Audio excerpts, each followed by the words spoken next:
জনাব মোহাম্মদ হারুন রশিদ। জনাব মোহাম্মদ হারুন রশিদ প্রধান অতিথি আজকের এই আলোচনা সভা। আসসালামু আলাইকুম ওয়া রাহমাতুল্লাহ।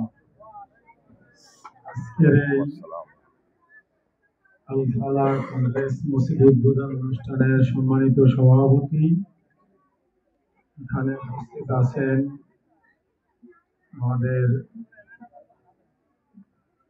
সানাউল্লাহ আজহারি প্রিন্সিপাল দারুল আরকাম আল ইসলামিয়া মাদ্রাসা, উপস্থিত আছেন আমাদের বালিয়াকান্দি উপজেলা জামাত ইসলামের আমির মাওলানা আব্দুল হাই সহ বিভিন্ন পর্যায়ের দায়িত্বশীল স্থানীয় ব্যক্তিবর্গ, আমার সামনে ছাত্র ছাত্রী ভাই ও বোনেরা, সালাম উপস্থিত।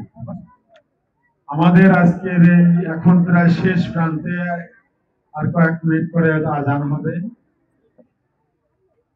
আমাদের এই অনুষ্ঠানে মাওলানা সাহেব বিশেষ আলোচক হিসাবে কথা বলেছেন যে ইসলামের সমাজ হলো মসজিদ কেন্দ্রিক।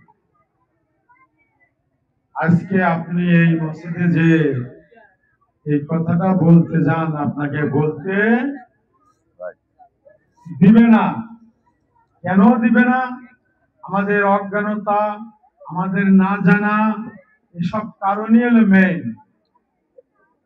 এজন্য আমাদের এখানে যে মাদ্রাসাটা হচ্ছে এবং তার মসজিদ, আমি মনে করি এ ধরনের আমাদের দেশে কেজি স্কুলগুলো ব্যাঙের ছাতার মতো ভরে গেছে, যেখানে আমাদের লোকেরা সকালবেলা নামাজ কালামও বাদ দিয়ে আগে বাচ্চার জন্য খাবার তৈরি করে,